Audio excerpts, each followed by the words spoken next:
Olá, bom dia. Carl Munson here with the Good Morning Portugal live stream YouTube channel and podcast. Best place to find the podcast is on Spotify. Great to be with you this morning. Hope you're well.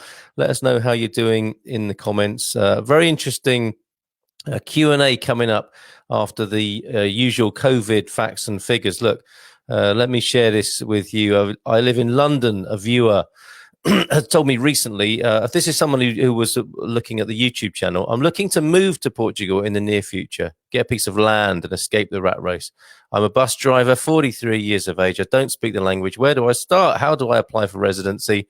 I understand from the 31st of December, things will change. Any hints or tips will be highly appreciated. So we will come back to that and answer your question with the Happy Homesteading Hive Mind. That is the collective now coming together as the Good Morning Portugal live stream.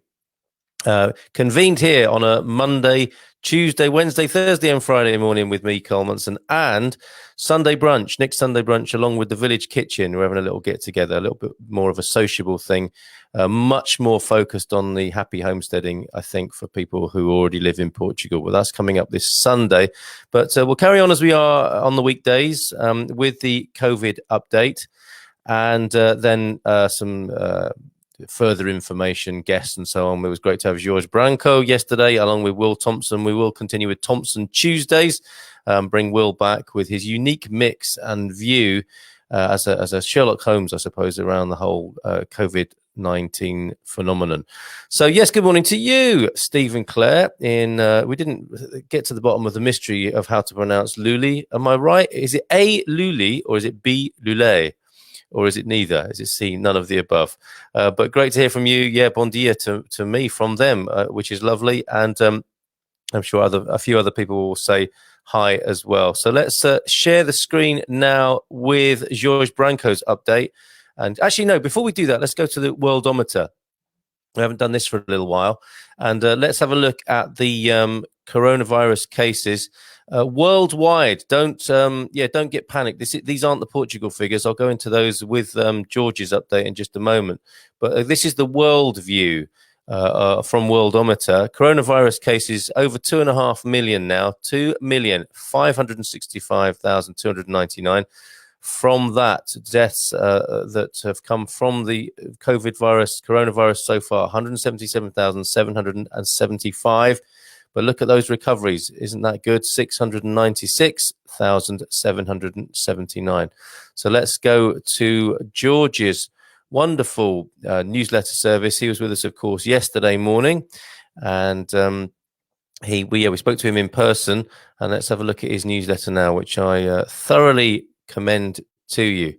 And here it is with his great graphic that he does, sort of setting the case out here in Portugal. This, of course, for yesterday, most recent news from George. Today, we mark a positive milestone. He says, for the first time, the number of people officially recovered from COVID-19 has passed the number of deaths. In fact, Daniela Sunde Brown, my copy editor and sometimes designer, has added an extra row to the daily graphic to celebrate. The increases in both cases and deaths remain relatively flat compared to yesterday. So there are the numbers. Portugal confirmed cases, 516 new cases, contributing to a total of 21,379. That's a 2.47 increase in cases. The death toll is experiencing a 3.67% increase, 27 new deaths yesterday, sadly, bringing it the total to 762. However, and the recovery statistics or the process in Portugal, I think, is quite strict. So it's good to see this many official recoveries. I think it's quite strict testing to prove recovery in Portugal. Well, there you have it, 917. The thumbs up for recoveries. And as he says there, Portugal marks more recoveries than deaths for the first time. If you've been following for a while, you will know I haven't really been talking about recoveries. That's not because I want to focus on the bad news, but because according to a Publico report from March the 30th, keeping those figures updated hasn't really been a top priority. Looking at the daily DGS updates, the journalist noticed the number of patients marked recovered hadn't changed for 5 days. So he asked the pulmonologist what was up. The answer was that most likely the real number was much higher. Philippe Furch, the coordinator of the Order of Doctors Crisis Office, explained patients needed to test negative twice to be marked as cured. With the priority given to detecting new cases, no one would waste 2 tests on proving a recovery, she said at the time. So there you go. And we have a word here, because it's really important for me, actually, with you here on the Good Morning Portugal stream, to be looking at the future and how we're going to manage that. You know, what's coming next, as well as how we manage the immediate crisis. The emergency plan has been defined, it says here, but the recovery plan is still to come. Publico notes in this interview with Portuguese Finance Minister Mário Centeno. The interview, excuse me, conducted in his capacity as president of the Eurogroup of EU finance ministers, has been translated into English, so I'd recommend you read the whole thing if you have the time.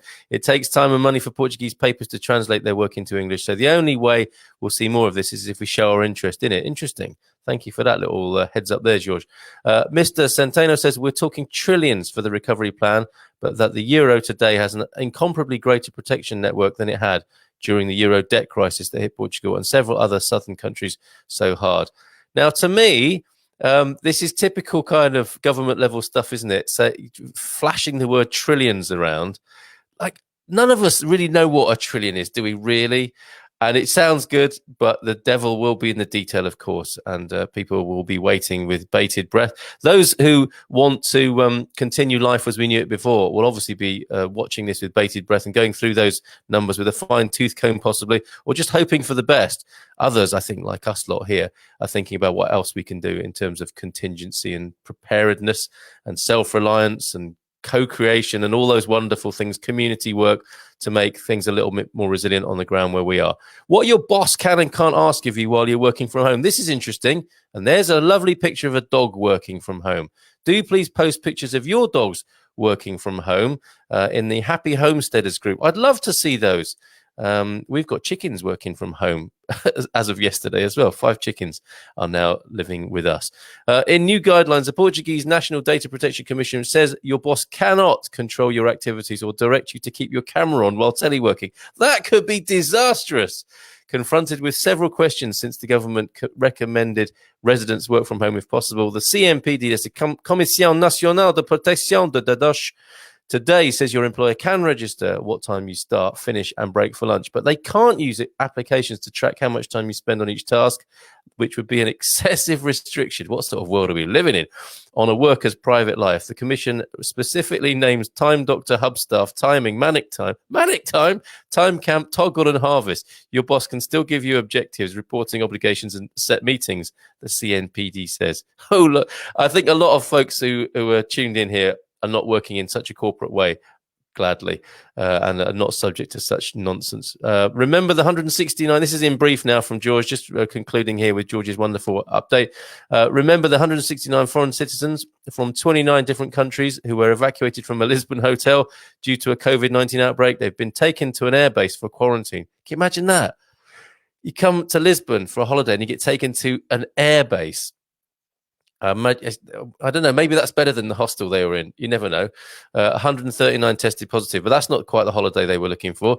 The World Health Organization says Portugal's numbers show the country acted in a rationally correct manner to control a pandemic. Well done again, Portugal. And Tourism Portugal has given 960 micro businesses 7.5 million euros from a 16 million euro fund. It's preparing to launch a campaign to encourage tourism once the contention measures allow it. I bet they're chomping at the bit. Is it champing or chomping? Portugal will analyse wastewater to detect SARS-CoV-2 following the lead of the Netherlands. That's reassuring as well. And on the lighter note, it's a bit strange to think that a show about people being locked away in a house has been delayed because everyone is locked away in their houses, but I guess that's the world we're living in. In any case, it looks like Portuguese TV network TVI is trying to turn quarantine into quarantinis when it comes to Big Brother 2020. The debut, already delayed by a month, has been set down for prime time on April 26th. Now, that's a Marmite show, isn't it? Some people will be thinking, I can't wait. Whilst I'm locked in my house to watch other people locked in a house, others will be thinking, get that away from me. Any road. Let's see who's here this morning. And let's go through these. Lovely to see you all here. Don't know, but we'll try and find out today how to pronounce the name of the town you live in. Perfect. A Lule, or Luli B. Lulé or C. something entirely different. Good morning to you, Eloise in Panella. We need to talk mushrooms, Eloise. And in fact, we can talk mushrooms tomorrow with Lyndon Forster, who also says good morning. He used to be a mushroom farmer, and he's coming to talk to us tomorrow about permaculture. So looking forward to that. Hello from sunny Fundao, from Julie. Good morning to you. Yes, that's on my list, Julie. I want to get to Fundao and have a look, because that's where some mushroom growers that I know are set up. That's the Shimajito guys. Good morning, Carl, and everyone from sunny Tavira, from Stephanie. Good morning to you, Stephanie. Good morning to you, Barbara. Also, good morning to you, Barbara. How are you doing? And to Neil Perkins, good morning, one and all. Is it too early for wine? No, it's 5 o'clock somewhere, I suspect. And who cares anyway about these social norms? They're all out the window at the moment, Neil. Just drink responsibly. Actually, it's up to you, man. You don't even have to drink responsibly. Enjoy yourself. That's the main thing, isn't it? That's what you're here for. Hannah says, what's this? Bollicam was pronounced by my kids as bollock me. Okay. I don't even know where that is. I'm presuming that is a Portuguese place and somewhere that we obviously need to look into. Thanks for that, Hannah. And I've been thinking garlic too. So Eloise sounds like you want to go into full-on garlic production. I think garlic's easier to grow than mushrooms, but what do I know? Lyndon will tell us all about it tomorrow. Yes, I was planning on talking about them. Winky emoji from Lyndon there, who's going to join us tomorrow. Can't wait for that, man. Let me just share with you my cover art, because I'm so excited about it, for his arrival and company with us tomorrow. There he is. Lyndon Forster will be joining us tomorrow for a permaculture special. And I don't know what he's doing there, whether he's mushroom farming, whether he's making a hand pan, or whether he's on his permaculture plot. But that lovely man will be with us tomorrow morning to talk about permaculture and all things bright and beautiful in the garden.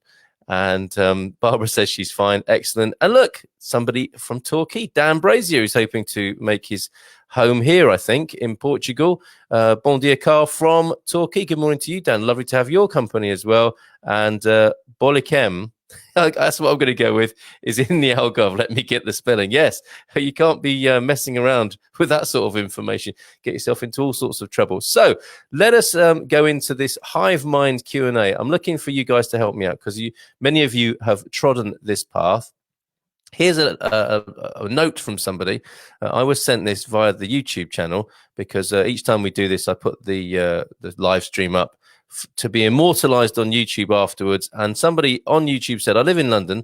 I'm looking to move to Portugal in the near future, get a piece of land and escape the rat race. I'm a bus driver, 43 years of age, don't speak the language. Where do I start? How do I apply for residency? I understand from the 31st of December, things will change. Any hints and tips will be highly appreciated. So that's what we're going to do now, with the help of the wonderful people here on the Good Morning Portugal live stream.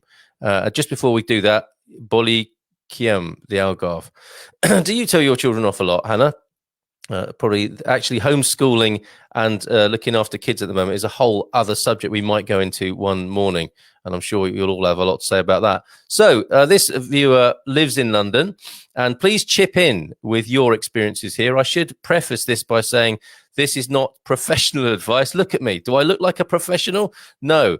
I'm a pundit. I would like to see myself as an influencer, a YouTube influencer, who helps people with their experience of moving here and shares the experiences of other people. That's what this is all about. This is a community of people who are doing a similar sort of thing. And we will help you from our opinions and our experience. But by no means would we want to stand up in court and defend any of this, what we're saying. It's advice and guidance and entertainment. It is not to be taken as professional advice, but we will do our best to help you. So you live in London, and not much we can do to help with that. I'm looking to move to Portugal in the near future, get a piece of land and escape the rat race. Okay, great idea. A lot of people here, the Happy Homesteaders, we're into that. And I would suggest, my best advice on that is to go with Pure Portugal. And I'm hoping they'll be providing us with properties and guests and all sorts of great information from their angle on the world. And it's a great angle. They've been in this business of moving and settling in Portugal for 15 years, I think now. and they know what they're doing there, and they've come up with some wonderful properties. And more the properties we're talking about here on this show that we're interested in, the off-gridding, the self-reliance. But then again, what we're doing here in a town, we're trying to make like an urban farm, a mini farm. And it's interesting properties. It's places that aren't your usual kind of, your Algarve dream home necessarily. Not that there's anything wrong with that, but we're on a slightly different angle. And I think for the future, we do need to have that slightly different angle of a little bit more self-reliance and this idea of escaping the rat race and living the good life. So pureportugal.co.uk is my first recommendation to you for getting a piece of land. They specialize in some awesome pieces of land. And sadly, I think at the moment, because people are really worried about money, I see a few strips of land, some lovely locations going up for sale, prices reduced. We shared that one from Mario the other day in central Portugal, reduced from 79,000, amazing bit of land, down to 68,000 euros. I saw another one, 30,000 euros, reduced for a quick sale to 20,000. Go to pureportugal.co.uk for the piece of land as your first start, okay? You're a bus driver, 43 years of age, don't speak the language. Okay, again, we can't do much about your age. I don't know how well you get on being a bus driver here if you don't speak the language, but I think learn the language. Now, that's a really good reminder to all of us here. And I'm going to get a feature on this live stream in the mornings that we're going to have someone come and teach us Portuguese, right? Or we're going to learn Portuguese together. So let's do that. I think we're all dragging our feet a little bit. Some of us, some of the teachers' pets here are probably really good. They are the ones who might be able to teach us, actually. But the rest of us, it's 80-20, isn't it? 20% have hit the ground running. And look, this is one of them. This is someone who's hit the ground running. Get a European language app. Memrise is good. Start now to learn the language. Yes, Eloise, great advice. And the most important thing there is to make a start. And just chuck yourself in when you get here. That, to me, is a really good way to learn as well. Don't be shy. Don't be afraid. Portuguese people are wonderful and open, generally speaking. And if you make an effort, it will go a long way. So, yes, get the backup of an app like this, Memrise. I love Practice Portuguese. Rui and Joel at Practice Portuguese, I want to get them back on the live stream because they're great fun. They approach it, but they approach it in a fantastic way. But there are lots of apps and books that you can get, but just do it. As Tony is saying here, moving to Portugal, ? Just do it. Well said, Tony. And it's the same with the language. Just give it a go, all right? But don't avoid it. I think it's rude not to make an effort, frankly. That's my opinion on that. So where do I start? How do I apply for residency? Where do I start? You just got to take Tony's advice here. Just do it. Book that ferry. Book that flight. Come over. Have a little wander around. See which part of the world appeals to you. Some people buy a property online and move there. You might be one of those people. Others, and this is what we've done, we've lived in a few different places because we love touring around the country. It's a joy in itself to be researching where you want to live. So, either one of those, find somewhere to rent online, and, don't commit for too long because you won't know the on the ground reality if you're doing everything online. But get somewhere, have a tour around, have a look around, see what suits you, get a sense of whether it is going to work for you here. You might come here and think there's something really not right about this for me. And then, nothing ventured, nothing gained. You could go home again. But so don't commit too much, I would say. But then again, people buy houses online and move into them. But then again, you can always move again. So that's the way to start. Just get on with it. Just do it, as Tony very rightly says there. And how do I apply for residency? Okay, so you will need an address to apply for residency. And this does vary. This is the thing about Portugal. People will say, this is what you have to do. And then you'll go somewhere and they'll say, that's not what you have to do. You have to do this. So generally speaking, the idea is that you should have an address here. And that can be somebody who says you live here, like a trusted local who will help you get your attestado, your sort of testimony that you are a resident in the country. They need to know that you're physically here and you're going to be here and you intend to be here. With your attestado, you can go to your local camera, which is the little bit beyond the parish council bit into this kind of local council offices. And there you can apply for your residencia, which is a 5-year document currently. And after the end of 5 years, you can apply to be a Portuguese national proper. And you will have to know the language fairly well to do that by the end of the 5 years. And hopefully after 5 years, you should be pretty good in Portuguese anyway, if you've made a bit of an effort. So do that, get an address, get an attestado, and get your residency document from the camera. You will also need a NIF number, really important. One of the first things to get from a finances office, and usually you will need an address for that, but we got one on a British address. So you need, just take everything with you that proves who you are and that you're kosher and on good terms with everything and your intentions are good. Take everything with you to every bureaucratic and administrative meeting you go to, because you might need it. Better forewarned and forearmed than to leave things at home that you might need. So take your passport with you, take all your documents of ID and good intention with you, and get a NIF number, NIF number, which you'll be asked for in shops, but it's also the basis of being engaged with the system here in terms of taxation and being a citizen in many ways. So NIF number, attestado, and your residency document. I understand things will change from the 31st of December, says this viewer. Now, in many ways they won't. I mean, the relationship obviously between the UK and Europe is going to change, but what Portugal have promised, as far as I'm concerned, is that as it is now is how it will continue. And there's a reciprocal arrangement, because they want Portuguese people to be treated well in the UK, and there are a lot of Portuguese people in the UK, and that's a reciprocal arrangement. So the Portuguese government have so far, as far as I'm aware, assured a safe life, as they've done in the lockdown. All foreigners have been given Portuguese rights whilst this is going on, which is amazing.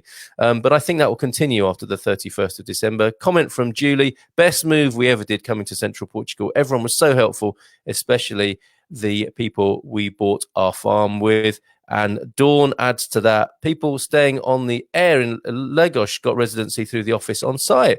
Didn't make any difference when they closed the air. This is a campsite, right, or a tourist site. They had to leave like everyone else. The NIF number we got without residency, and it only took 10 minutes. There you go. So you don't have to have residency, but you do need an address to give, I think, and it's good to show your passport. And yeah, in the right office, it only takes 10 minutes to get your NIF number. So make sure you get that. Dan's also interested in this process. Dan, get the NIF. Didn't make any difference when they closed the air. They had to leave like everyone else. Okay, yeah, I guess that's uniformity of a different kind, Dawn. Everyone got treated the same. They all got booted off. I hope they're all right. Sorry, not meaning to make light of that situation. I think, I don't know what happened there. Maybe you could tell us more, but I trust everyone is okay with that. Otherwise, let's come to their aid in some way if they're not, and use this community to help people out. Dan says you will also need a lawyer if you're buying a property. If you don't know anyone with an address, you can use your lawyer's address as a care of address. Nice one, Dan. Thank you for that. Yeah, and something to bear in mind there, I think, is that you will go to a estate agent who say, you can use our lawyer. They're really good. And I've heard a lot of horror stories about that. Get your own independent lawyer. Otherwise, what's the point of having a lawyer? Get someone who's working on your side without a conflict of interest. And as Dan says there, if you have a lawyer, you can use your lawyer's office as a care of address, which is a great piece of advice. Thank you, Dan. How are you doing in your process of moving here? Eloise adds, most importantly, take a positive, pleasant approach. Gets you through most of the things you need. Absolutely. If you start kicking off, as I've heard people do, this old nonsense of like, I didn't fight in 2 world wars to be treated like this. Don't do that. Or do it. It's up to you if you want to do it. But, politeness, pleasantness, a bit of assertiveness sometimes. You might want to, make it clear that you're not a soft touch who's going to be messed around. You just want good service and you are respectful and polite. I think that's a good balance to take. And yeah, I think there is a polite and respectful exterior in Portuguese culture, and underlying that is good humor, bonhomie, and human connection. So, work on that, as Eloise is saying. We're all human beings. People understand that. It's sometimes a stressful situation. Take a breath, take a packed lunch, take a book, take a tablet, as in not a chill pill tablet, but take a chill pill tablet as well. But also remember, while you're going into most of these offices, you'll need to take a ticket, which is a cultural shock for some people. But get your ticket, sit down, and prepare to be there for a little while. And remember, you came here for a quiet life to get away from the rat race. Don't get all rat racy in the office there, because you're stressed about waiting. You came here to relax. So take it as training. Here we go. We have our UK address for the NIF number. there you go. You can use a UK address to get your NIF number, and you get that from the Finances office. And yes, most people went back to their country of residence. So it all resolved well at the Air there. I don't really know what I'm talking about. The Air is a tourist site. But anyway, absolutely get your own lawyer, says Dan in Portugal. And I think word of mouth recommendations for a good lawyer. If anyone here has a good lawyer to share, that's a good resource for all of us, I think. So let us know if you have a good and independent lawyer. That sort of word of mouth recommendation is fantastic. Unlike us, Dawn, who are held up in Lule very comfortably. Yes, not repatriated there. For you, Steve, you are in Lule very comfortably, which is great for you. And that, I have to say to this person who is asking about what to do in terms of coming to Portugal, yeah, Lule is a great place to check out. San Martinho de Porto, where we got stranded, is a fabulous place to check out. And all of these lovely people here will all be saying, like, Penella is a great place to check out as well. Let me see. Where is the comment from? Julie said, yes, Central Portugal. And Julie also, it says to me, welcome at the farm here in Fundão for a glass of vinho after lockdown. I think that's to me, not to the viewer, but who knows? And yes, I'll take you up on that, Julie. And Lyndon is answering this question here of his photograph, a picture taken at the Natty Bar at the Hangout Festival 2019, just after I played a gig in it. It's the best caravan bar on the planet. We fitted at least 30 people in it. That's going to be the atmosphere tomorrow, hopefully, when Lyndon joins us to talk about permaculture and all things, as I said, bright and beautiful in the garden, mushrooms included, and he might even play us out on the hand pan, which will be a real treat for us. So I hope that's useful. Any hints or tips, highly appreciated in terms of moving to Portugal. And yes, just to solve these last few mysteries, an Air is a motorhome campsite with limited facilities. So that's a generic thing, an Air, is it? Okay, that's another possibility. As a bus driver, you'll have no problem driving a big motorhome around. There's an option for you, and you search for an Air to stay at. Gary Austin, a lot has been said about our special relationship with America, but the UK has one of the longest treaties and good relationships with Portugal, dating back hundreds of years. I think that must count for something, and why we get on so well. Bang on, Gary. Perfect. Well said, sir. And Eloise, Pure Portugal has a file on their page with lawyer contacts across Portugal. There we go. So for your land and for your lawyer, check out pureportugal.co.uk. And let's have a look. Airs are places where motorhomes can stay. So this is a good option. Lagos has an extremely large one by the football stadium. They have all the services necessary, water, waste facilities, toilets, showers, and a washing machine. And it's €3 a day. What a bargain. Yes, some of us got lucky, says Dawn, I think that's about staying here in Portugal. We are the lucky ones. Veronica Pisco in Val de Lobo is who I'm using. Really helpful, friendly, and trustworthy. I've had a few phone conversations before I found someone I trust. Yeah, ring round, find someone you're comfortable with. I don't know if you speak Portuguese, Dan, but she's worth her weight in gold if she's a good lawyer and she speaks English, obviously. So there you go. There's a lawyer recommendation for you. Veronica Pisco in Val de Lobo. Thanks, guys. I am so grateful to you for chipping in here and helping out this person who's thinking of making the jump. And I think the comment I love most, and I love all your comments and really appreciate you helping. But look, Tony, moving to Portugal, just do it. Let's end on that note. Thank you so much. Be back again tomorrow with the Lyndon Foster,